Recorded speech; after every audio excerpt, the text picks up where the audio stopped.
que é a justiça? Um conjunto de leis, regras, normas que devemos seguir? O justo é aquele que obedece às leis? Aquele que cumpre com as obrigações? É isso? Mas quem é que inventou essas regras, essas leis, essas normas? Quem é que inventou que eu não devo matar o próximo? Que eu devo respeitar o que lhe pertence? Que eu devo amá-lo?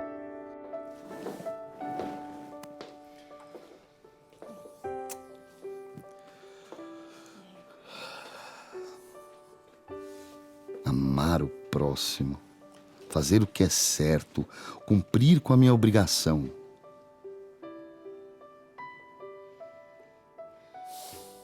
Alguém, algum dia, um grupo de pessoas, não sei, passou a se portar assim, a seguir essas regras, essas normas. Que o certo é não ficar gritando, grunhindo, batendo nos outros. Alguém um dia escreveu essas palavras nesse livro aí, onde estão as normas que devemos seguir. Tá, só um minuto. Senhora Lígia, o doutor Fernando tá te aguardando. Tá. Oi? Doutor Fernando, senhor... Alberto. Alberto? Tá. Tá. Tá, já. Pode entrar.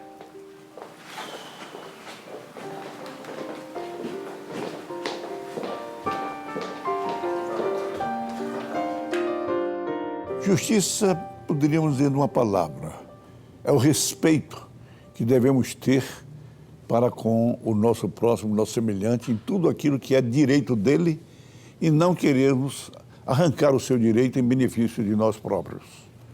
Então, justiça é realmente respeitar o nosso semelhante, o nosso próximo. De um ponto de vista bíblico, a justiça, de acordo com o pensamento dos profetas, é devolver aos pobres a consciência e o direito que lhe foram roubados.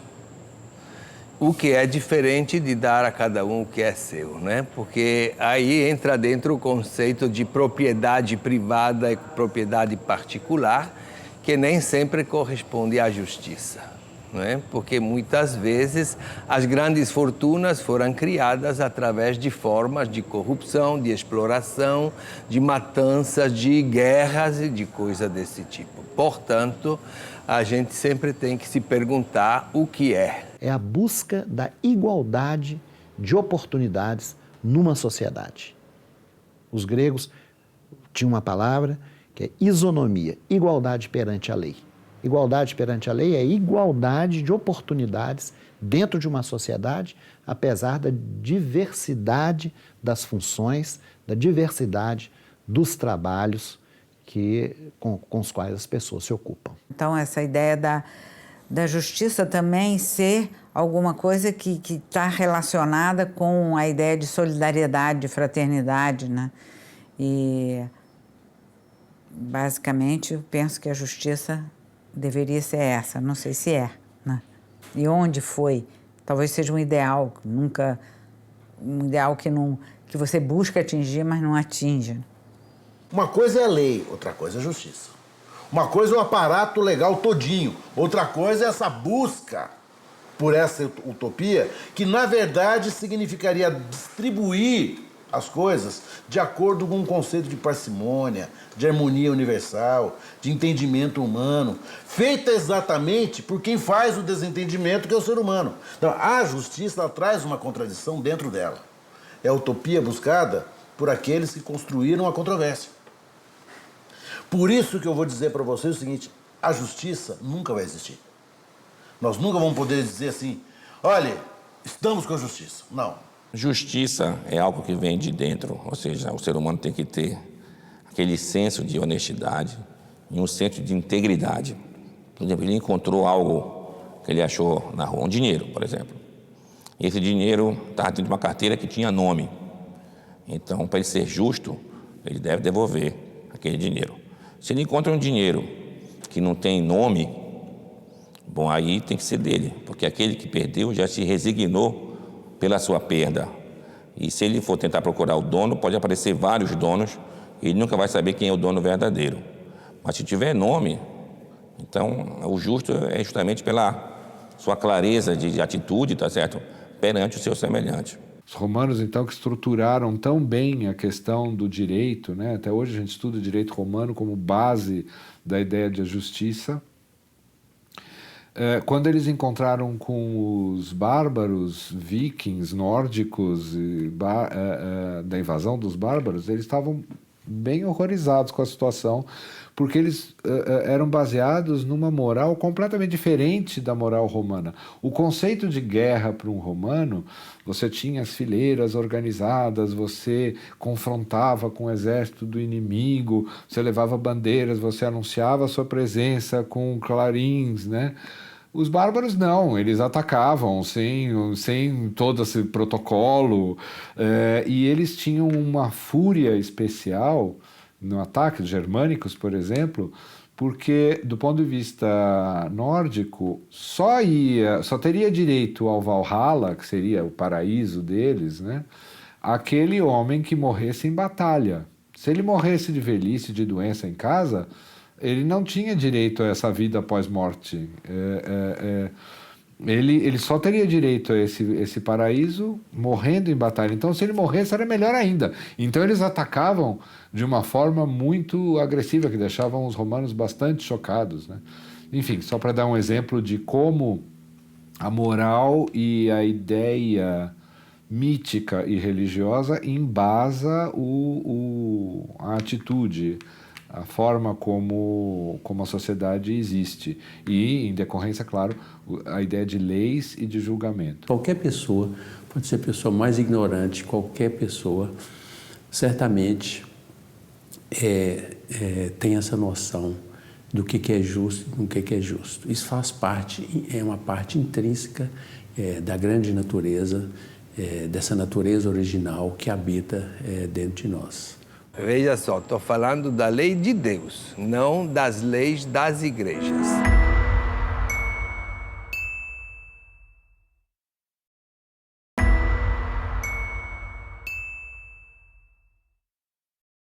Se a gente for imaginar a origem como lá na pré-história, no Paleolítico, a ideia de justiça ou de julgamento simplesmente não existia. Você vivia numa situação natural, digamos assim, bastante animalizada, em que não existiam regras. Como não existem regras, também não há julgamentos.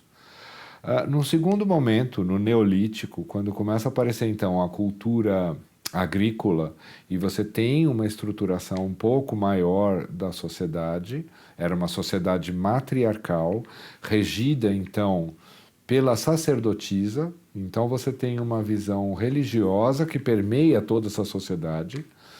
Também não existiam regras no sentido legal, como a gente entende hoje. Existiam regras religiosas, e essa religião era ligada à agricultura. Então você tinha épocas, né? A ideia da regra é muito ligada à época, do ponto de vista feminino. Inclusive a gente chama a menstruação de regra. Então você tem uma época de plantar, uma época de colher, uma época de recolhimento, que é o inverno, uma época de exteriorização, que é o verão, uma época do ritual de fertilidade, enfim. Você tem luas, que são épocas diferentes, crescente, minguante, você tem planetas que se colocam no céu marcando momentos, épocas. E quem fazia esse julgamento, no sentido de quem decidia qual era a época propícia para cada coisa, era a sacerdotisa mora, matriarca. Na Grécia arcaica, era uma sociedade patriarcal. Não é? O pai, nesse sentido, o chefe da família, ele desempenhava todas as funções. Ele era o chefe militar, ele era o chefe econômico, né, daquele seu grupo, era também o chefe religioso, ocupava uma posição sacerdotal e era também o juiz. Então, todas essas funções eram enfeixadas numa figura só.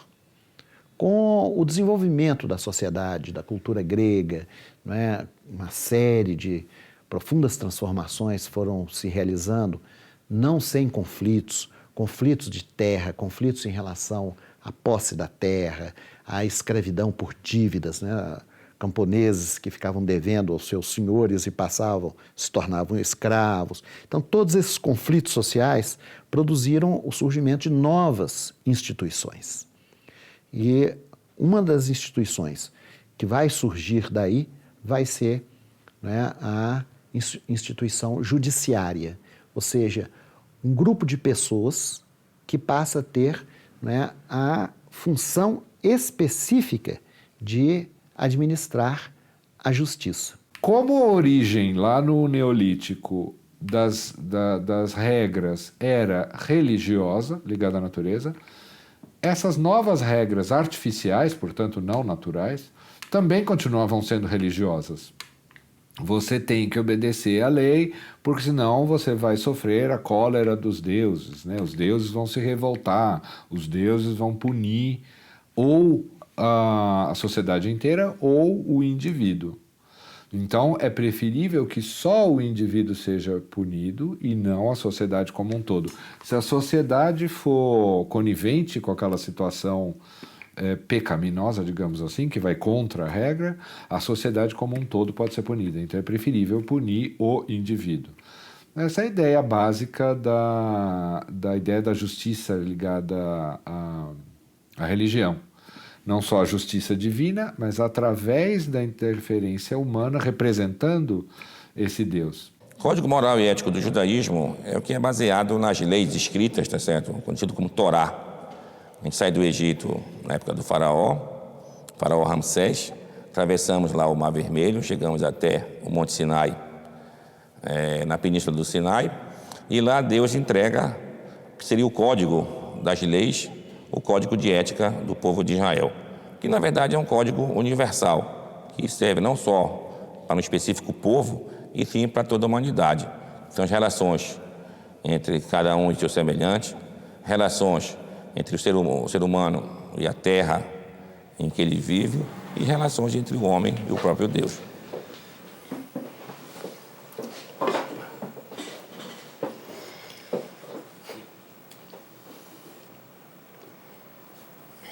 Bom, Fernando, que bom que você topou receber a gente. Vai ser rápido, com certeza. Com certeza. O importante é resolver as coisas.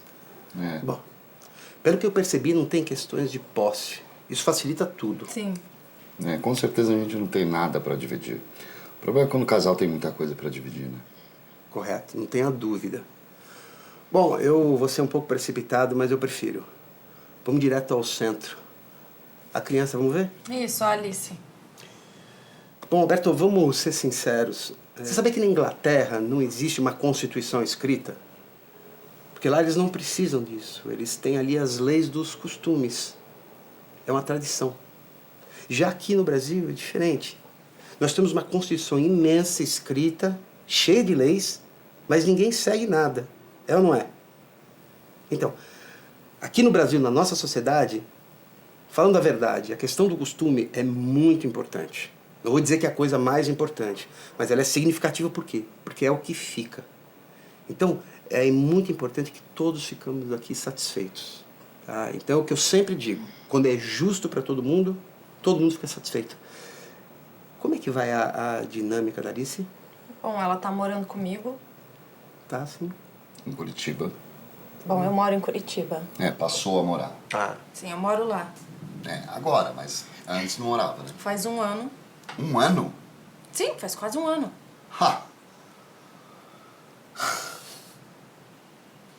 E o pai visita a filha? Normalmente eles se veem, não sei, acho que todo mês, né? Acho que é isso. Todo mês, vamos dizer, de 15 em 15 dias, é justo? Não tem sido assim, mas a gente pode dizer que... Tá, uma semana sim, uma semana não. Pode ser. Tá bom, fica tranquilo assim, porque é geralmente por aí.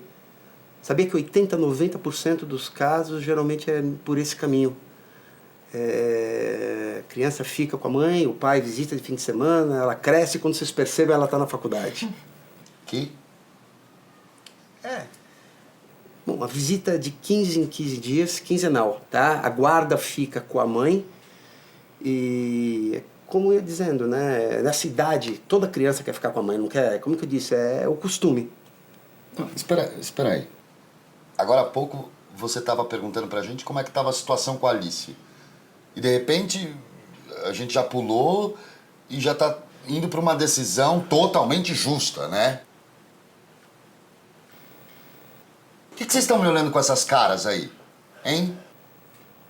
Escuta, Alberto, a gente está tentando andar por um caminho comum. Fica tranquilo. A gente quer ir por onde geralmente as pessoas automaticamente iriam. Aquilo que eu te expliquei são décadas, séculos de um aprendizado social. O que eu venho dizendo é o costume. É isso, só isso. Por que aquela moça lá na entrada não sabia o meu nome? Hein? O que vocês estão fazendo? Ô, Lígia, o que é isso? O que você está fazendo, Lígia? O quê? Dá licença.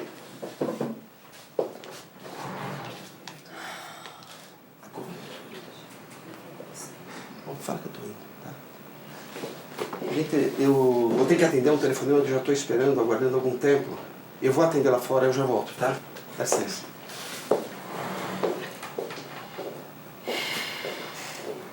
Às vezes pode ter uma certa dicotomia, uma certa diversidade entre a lei dos homens e a lei de Deus, né? Justiça e misericórdia, como é que se encontram? A lei dos homens permite certas coisas e a lei de Deus não permite. Mas eu acredito que ao longo da história, a lei de Deus, que no fundo é a lei que defende a vida, vai se coadunando com a lei dos homens na medida em que os homens aumentam e crescem em humanidade. Então, por exemplo, os direitos, né, de igualdade entre homem e mulher. É uma lei de Deus desde a criação. Se não foi realizada dentro ou fora da igreja, não é culpa de Deus. É culpa dos homens que entenderam muito mal essa questão, né?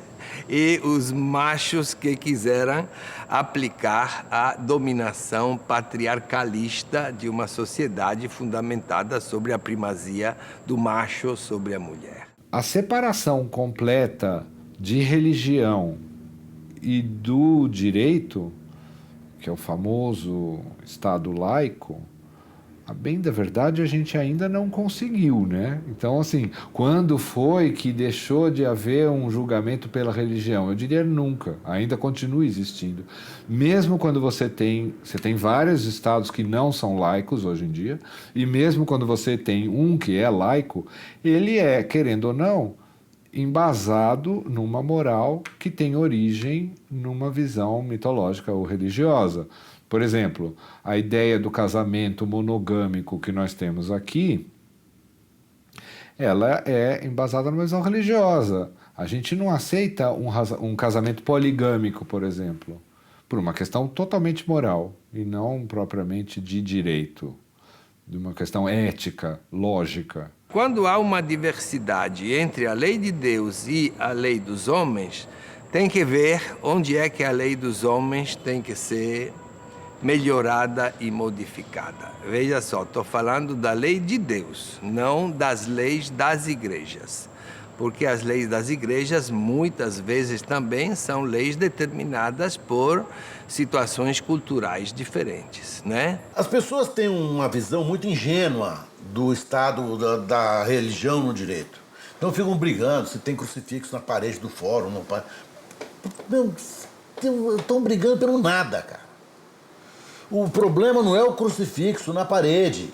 O problema é o raciocínio impregnado de religiosidade que nos condena muitas vezes injustamente.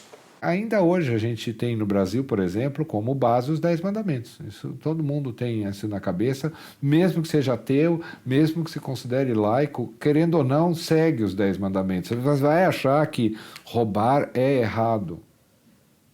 Que a gente poderia discutir por que é errado. A lei moral, que é o decálogo, a lei de Deus, são 10 exposições, 10 manifestações, onde a tônica dessas manifestações é um não. É um não, não faça, não faça, não faça. Por quê? Porque se você fizer, você vai ser castigado, você vai ser punido. Então, a partir da consciência deste fato, então, os homens também criaram leis sociais, leis humanas, são as leis que nos regem. Aquela lei, o decálogo, é imutável. Ninguém pode mexer nela porque é lei de Deus. As leis sociais foram feitas pelos homens, permitidas por Deus. Permitidas por Deus. E foram inspiradas na lei moral. E elas, então, estenderam, elas se expandiram na parte do comportamento social, trabalhista, em todas as leis, todos os aspectos do comportamento humano, há leis para orientar. Eu acho que nós andamos muito para trás quando a gente atrela as noções de justiça divina e justiça humana. Porque a justiça divina tem outros critérios. Se as pessoas acreditam que Deus construiu o céu e a terra, então ele pode destruir tudo, então o conceito de justiça para ele é o que ele quiser. Se nós entendemos que nós estamos no espaço compartilhando tudo, aí nós temos que mudar de ideia. Essa justiça divina talvez seja justiça para aqueles que estão lá no templo religioso. Tudo certo que Deus castiga o menino que fala palavrão para a mamãe. Tá tudo bem. Tudo certo que Deus castiga a mulher que interrompe a gestação. Tá, mas nós, da justiça humana, não podemos viver esses valores. Se Deus aprovou as leis dos homens, então ele concordou com alguma coisa, mas deixou a flexibilidade por parte do homem para modificar a lei de acordo com a necessidade de cada época. Mas ele aprova. Ele aprova, porque senão a lei não teria sido prolatada. Quando foram instituídas as leis sociais, conforme o que está lá no livro de Levíticos, que é o livro da expulsão das leis, então você tem ali diversos tipos de leis estabelecidas e todas elas foram consultadas, foram aplicadas mediante consulta feita a Deus, que é o legislador supremo. E ele consentiu, ele apoiou. Claro que você vai ouvir gente que vai dizer, os justnaturalistas vão falar que a justiça divina é o nosso ideal. Não é o nosso, na minha opinião, é muito pelo contrário. É de onde a gente tem que fugir. Nós vamos correr dela. Porque nós temos uma justiça que ela precisa ser altamente debatida. Isso é um debate com Deus se submete. A questão da punição, do castigo, não envolve muito o budismo, sabe?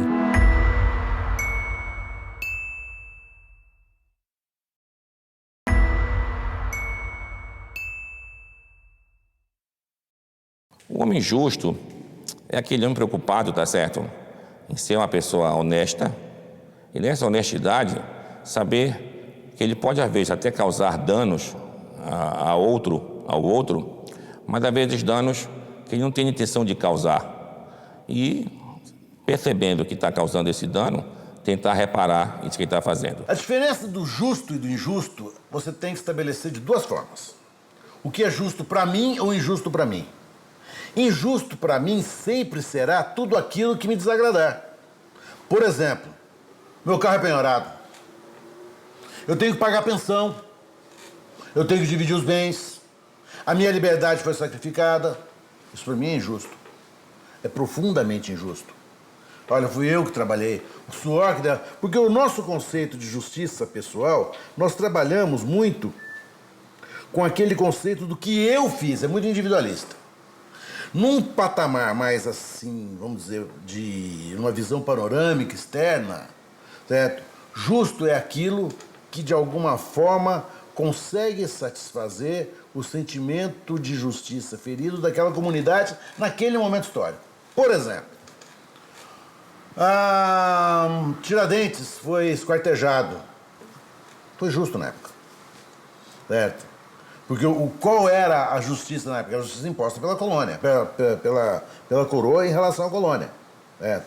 Hoje, o que é a justiça? É a desocupação, por exemplo, do sem-teto.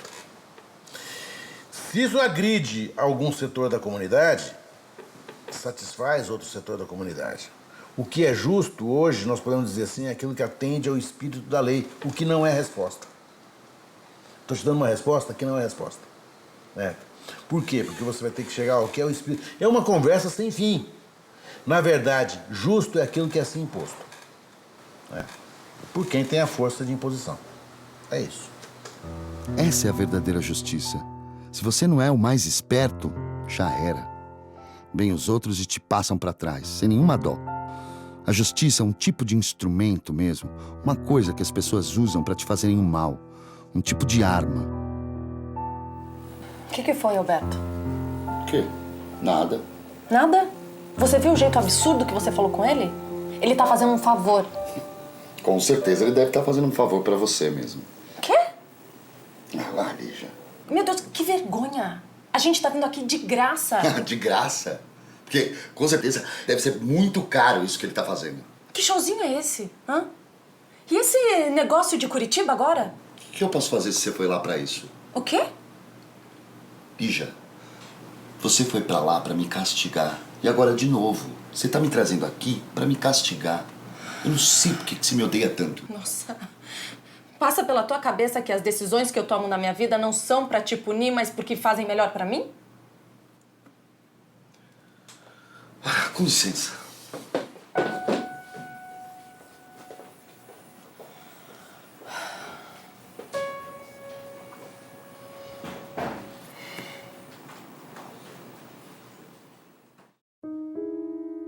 Primeiro parece que vai dar tudo certo. Não é possível. Você foi casado com essa pessoa por mais de 8 anos. A gente vai se entender, vai chegar numa solução boa. Mas de repente você vê que simplesmente não dá. Que a medida justa dela não é justa pra você e vice-versa. E aí? Quem é que vai vir dizer pra nós de fora, você tá errado? Esse cara aí? Porque ele agora vai querer me aconselhar? Ele sabe o que é justo? Ah, não. Pra cima de mim? Não. Se alguém vai me dizer o que fazer, eu quero alguém com legitimidade pra isso. Não um predadorzinho de quinta. Antes de julgar uma pessoa, temos que ver o que foi feito dessa pessoa. Eu sempre, antes de julgar, procuro dizer, bom, e eu, se tivesse tido a história dessa pessoa e tivesse na condição dela, o que faria? Talvez eu seria pior. Então isso me ajuda a entender que o julgamento pertence a Deus e nada mais. Bom, e primeiramente compete a Deus castigar, porque é Ele que é o dono, Ele é o dono da justiça, porque é a plena e absoluta justiça. Ele aplica o castigo de acordo com a orientação e vontade dele. Eu sou ateu. Eu não acredito no direito natural. Né? Eu tenho pavor da justiça divina, porque a justiça divina está aliada sempre à ideia do castigo. Né? Flagelamento, peste, terremoto, mortes em milhões. Né? A justiça divina, quando ela vem de uma forma assim, muito indiscutível. Como é que você vai discutir com Deus? Para quem você vai recorrer? Deus vai te castigar. Para quem cabe recurso? Não cabe, acabou. Né? Eu não tenho mais saída, eu não tenho para onde ir. Eu não tenho sequer como correr. Porque se ele é onisciente, onipotente, tudo, eu sou um inseto, eu sou aquela barata que está embaixo do sapato, assim. Eu não tenho mais essa alternativa. A questão da punição, do castigo, não envolve muito o budismo, sabe? Na verdade, é quando as pessoas que erram, que já estão em estados inferiores, vamos dizer assim, né? Já estão naturalmente envolvidas pela lei do karma, já estão com karmas negativos, já estão em infernos, né? Em estados inferiores. Então, pela lei da natureza, elas já estão sendo castigadas por essa vida. O castigo de Deus, só Ele determina. Eu não sei, não posso dizer que é dessa ou daquela maneira, mas que Ele castiga, castiga. Na palavra de Deus, o profeta, ou melhor, o apóstolo Paulo diz, olha, citando o texto do Velho Testamento, a mim, disse o Senhor, pertence a vingança, pertence o castigo, eu a executarei, eu a vingarei. Então não compete a mim vingar, punir ou fazer qualquer coisa nesse sentido. Isso aí é ato de Deus. Deus deixou um código, deve seguir isso, isso, isso. Eu não sigo e posso ser punido. Aí que vem a punição de Deus. Não é uma punição que Deus está me punindo exatamente pelo que eu estou fazendo e agora vou ser castigado. Eu, na verdade, estou me autocastigando por não estar seguindo a boa conduta. E o julgamento, então, é dado não por Deus, mas pela consciência que nós criamos dentro de nós daquilo que nós fizemos de bem e de mal, percebendo o poder destruidor do mal e o poder criador do bem e do amor. E é neste sentido, então, que Deus nos oferece depois o seu perdão e a sua misericórdia. Só não recebe o perdão e a misericórdia de Deus quem não quer. Quem diz, não, eu não quero, basto a mim mesmo. Isso é aquilo que Jesus chama o pecado contra o Espírito Santo, né? O não reconhecer que Deus é amor, perdoa e que nos acolhe, apesar de tudo o que nós podemos ter feito. Deuses da justiça existem em todas as mitologias, né? Todas as mitologias têm lá essa ideia do Deus que julga. A gente pensa na balança, né? Normalmente a gente pensa na ideia da balança e é Temis, aquela deusa que tem uma balança e tem os olhos vendados.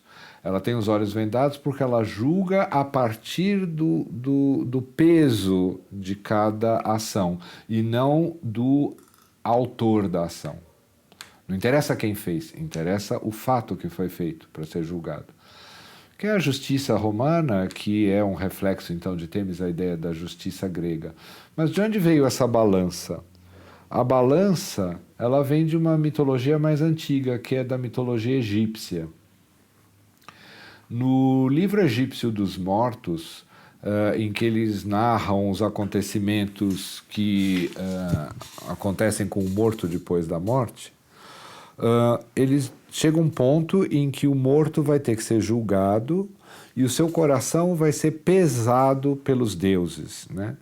Então você tem uma balança, num dos pratos vai ser colocado o coração no sentido órgão emocional, vai ser colocado todas aquelas culpas, remorsos e pesos que você traz no coração. E na outra balança é colocado uma pluma. Essa pluma, ela vem na cabeça da deusa da justiça e só será salvo aquele fulano cujo coração seja equivalente ao peso de uma pluma, ou seja, que tenha o coração leve, sem culpa, sem pesos. O que não significa que ele, de fato, não possa ter feito coisas erradas durante a vida. O que importa é que ele não leve para a morte esse remorso, essa culpa, esse peso no coração. Se ele tem um coração leve, ele vai ser julgado inocente e ele pode ter, então, direito a uma vida pós-mortem. Mas, enquanto eu estiver no mundo, eu estou sujeito a pecar. Eu estou sujeito, porque enquanto eu estiver nessa casa terrena, eu estou sujeito a ser atraído, a ser envolvido, a ser apanhado pelo inimigo. Daí a razão porque eu devo ter a vigilância, devo ter o cuidado permanente para que, investindo contra mim, o inimigo não tenha êxito na minha vida. Não é que eu sou perfeito só Deus, mas eu procuro o aperfeiçoamento através de uma vida modificada, uma vida transformada, uma vida reparada, uma vida melhorada a cada dia, a cada momento diante de Deus. Isso é santificação. No budismo, nós acreditamos na lei de causa e efeito. Por exemplo, como eu disse, né? Tudo que plantamos, nós colhemos. Se praticamos o bem, nós colhemos o bem. Se plantamos o mal, nós vamos colher o mal. Se eu aceito a vida que eu tive, se eu aceito as reações que eu recebi pelas minhas próprias ações, eu posso encarar essa vida de uma forma leve. Se eu não aceito, e eu só não vou aceitar se eu for prepotente, se eu tiver um ego inflado, um ego exagerado, eu vou me colocar contra a reação do mundo, portanto contra o mundo, portanto contra a vida. E esse ego exagerado é que vai me fazer sofrer, literalmente sofrer as consequências dos atos.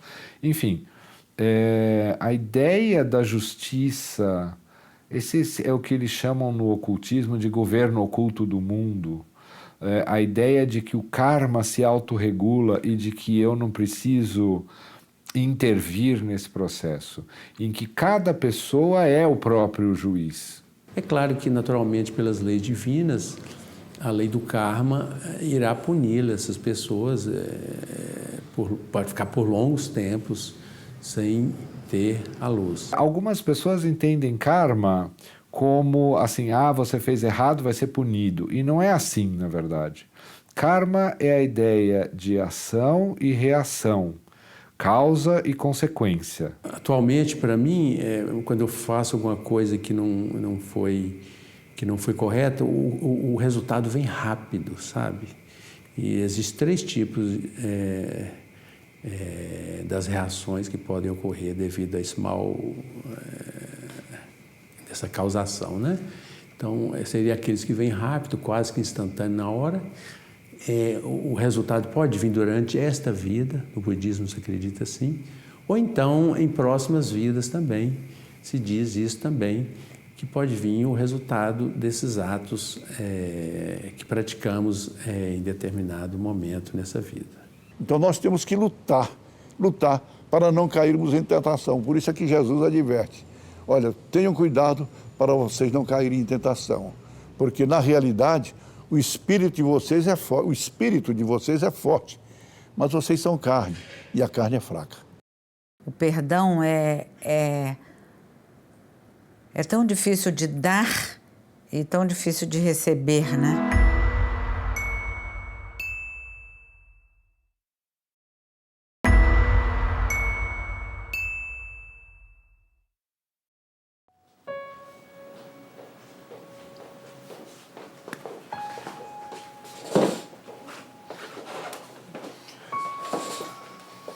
Gente, vocês me desculpem, eu tive que sair mesmo. Não, tá tudo bem. Eu também tive que sair. Bom, vamos retomar? Como eu ia dizendo, a gente tem várias formas legais nesse país de resolver essa questão. Mas a gente tem que ter a sabedoria de encontrar a melhor forma para todo mundo. Eu quero a guarda da Alice. Quê? Eu quero a guarda dela. É tranquilo, vai ser tranquilo para todo mundo desse jeito. Ela mora comigo. Ela pode, sei lá, de 15 em 15 dias visitar a mãe dela, onde quer que ela esteja morando. Ela vem pra São Paulo, pega a Alice, depois traz ela aqui de volta. Um fim de semana sim, um fim de semana não. Ela visita a mãe. É tranquilo. Alberto, do que você tá falando? Não deu pra entender? Eu vou repetir. Eu quero a guarda da Alice. Isso não tem a menor condição. Dá licença. O que foi? Que foi? O que foi? Alberto, do que você tá falando? Isso nunca foi assim. Bom, então eu acho que é melhor passar a ser, porque eu não vou abrir mão dela. Eu não vou negociar. Alberto, por favor, a gente tem que estar atento para as necessidades da criança, é só isso. Eu tô olhando exatamente para isso. Mas toda criança nessa idade quer ficar com a mãe, é razoável. Bom, eu acho que essa sua razoabilidade, do meu ponto de vista, é só um preconceito machista calcado na ideia de que a mulher não tem vida própria, ela só vive pra cuidar da vida dos outros. Desculpa. Não vai dar pra continuar, tá? Então é isso. Então a gente vai ter que ir pra justiça mesmo, né? A gente vai ter que contratar 2 advogados e gastar uma grana com isso e com tudo mais, é? Vai ser. Aliás, você já tem o seu advogado, né? Aliás, você pode continuar a sua reunião com ele. Fernando?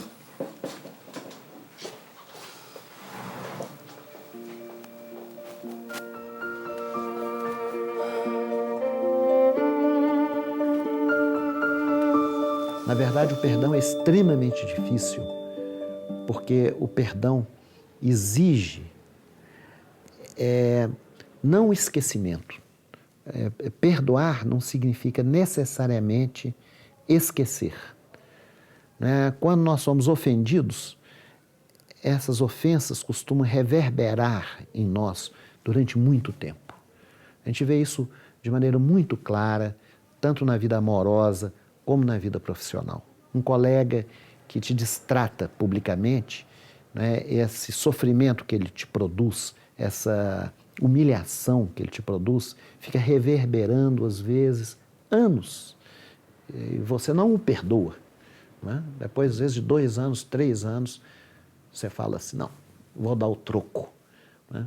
Às vezes a pessoa até esqueceu, porque às vezes até uma palavra, um gesto que não foi intencional, mas que te magoou. A mesma coisa nas relações amorosas. Né? O ressentimento nas relações amorosas, ele dura anos e anos.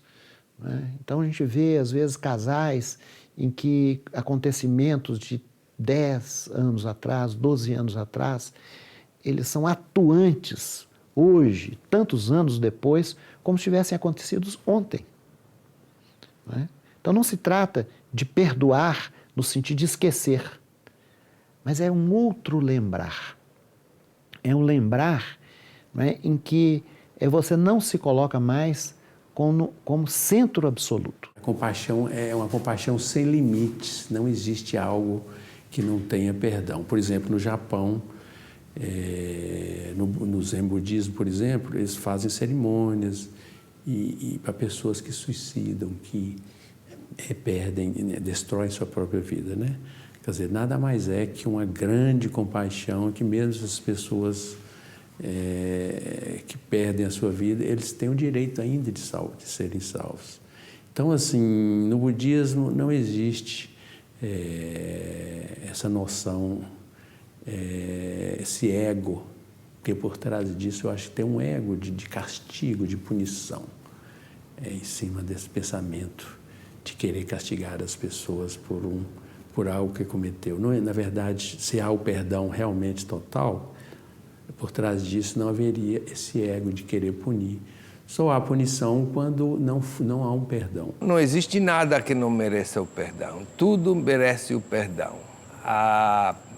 Com essa dupla condição, né? Que a pessoa reconheça que errou e que a pessoa também aceite de ser perdoada, né? Porque o perdão é a possibilidade de reconstruir, de refazer a pessoa. O perdão é como um novo nascimento, né? Que faz você se tornar uma criatura que pode recomeçar com uma experiência negativa que pode lhe ajudar a não fazer mais determinadas coisas que provocam a morte no lugar do que a vida, né? O perdão é um sentimento muito nobre, que muitas vezes é difícil o ser humano alcançar, por isso que é ensinado pela religião. Isso enobrece bastante o ser humano quando ele atinge um nível de realmente perdoar aquele que lhe faltou. Logicamente que tem níveis difíceis. Alguém perdeu um parente, alguém muito próximo, foi assassinado, um exemplo. Então, como que ele vai perdoar aquele assassino? Então, situações difíceis. Então, por isso se diz, o perdão é algo que se ensina isso dentro da religião como um objetivo maior que o ser humano deve alcançar para amenizar justamente a sua agressividade nas suas relações interpessoais. O perdão é tão difícil de dar e tão difícil de receber, né? Mas é preciso haver punição. Mas tanto assim que a nossa legislação contemporânea ocidental, ela pressupõe que a pessoa possa se reeducar ou se perdoar, né? E se transformar. Há situações que você tem que se arrepender. Claro, você produziu mal a alguém, você produziu dor, você produziu sofrimento, né? Você produziu dano à existência da pessoa ou da família da pessoa. Lógico que se espera um arrependimento. Mas o arrependimento, ele é um conceito profundamente religioso. Não aproxima as pessoas dos homens, aproxima as pessoas de Deus. Olha, arrependa-se dos seus pecados para você poder entrar no céu. Se você continuar aí, coxinha, chatinho, cheio de mimimi com Deus, ele não te deixa entrar.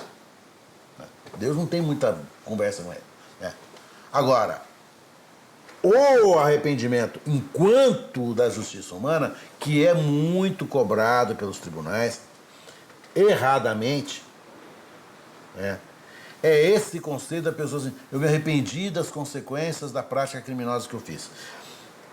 Se eu tiver um segundinho a mais, eu diria uma coisa assim, é o que está lastreando hoje a febre que acontece no Brasil da delação premiada. Como se houvesse um arrependimento do corrupto que um dia acordou, olhou para sua senhora dormindo na cama, naquela cama gigante, naquela mansão maravilhosa, e disse, roubamos do povo brasileiro. Vou sair dizendo... Não é exatamente isso. Claro que as pessoas esperam da justiça uma troca. O meu arrependimento vem na medida em que eu recebo uma troca da justiça. Senão não tem arrependimento nenhum, vira um negócio. É muito complicado. Mas o perdão sacramental é algo que representa, que significa justamente a acolhida do pecador dentro da própria comunidade. Eu acho que nisso tem uma tradição muito bonita em algumas tribos da África, não é? Em que a pessoa, quando faz alguma coisa que é considerada absurdamente errada pela tribo, né? Essa pessoa é colocada diante da tribo ou do conselho da tribo como tal. E ele tem ou ela tem que dizer o que fez. Eu fiz isso e me considero errado e peço perdão. Neste momento ele será abraçado e reacolhido pelos membros da tribo ou do clã, né? Eu acho que isso refaz a pessoa. Tudo, na verdade, existe o perdão de Deus, as extremas maldades, tá certo? Logicamente que depois a pessoa que era perversa faça realmente um caminho de volta para o caminho do bem e se arrependa plenamente dos seus pecados. Logicamente que o perdão pertence a Deus e Deus já vai julgar aquele coração humano. Sendo sincero, o seu retorno, logicamente que será perdoado. Eu acho que o perdão não só não é esquecimento, mas também não é compactuação com a injustiça. Eu acho que há crimes que são tão terríveis, que são crimes que exigem que a justiça seja feita e exigem a lembrança. Eu penso, sobretudo, nos grandes crimes históricos. Perdão é o apagamento, é o passar a borracha. É o passar a borracha. Isso é o perdão. Em Cristo Jesus, quando veio ao mundo, ele concedeu o perdão, passou a borracha na vida de todos aqueles que creram nele, na vida de todos aqueles que o procuraram, que se dirigiram a ele, que o reconheceram como Filho de Deus, como Senhor e Salvador, e procuraram segui-lo, seguir os seus ensinamentos. Esse é o perdão. Esse perdão só Deus faz, aplica através do sangue de Jesus Cristo, como diz o apóstolo João na sua primeira carta, no primeiro capítulo, versos 7 e 8, se a memória não trai. O sangue de Jesus Cristo nos purifica, quer dizer, nos perdoa, passa a borracha, nos limpa de todo o pecado. Isso acontece, realmente. Nós não podemos esquecer as terríveis maldades que foram cometidas nesse século. E se nós colocarmos no Brasil, né, vamos pegar na história recente do Brasil, o golpe militar de 1964, né, que produziu tantas prisões, tantas torturas, tantas mortes, tantos exílios. Isso não pode ser esquecido.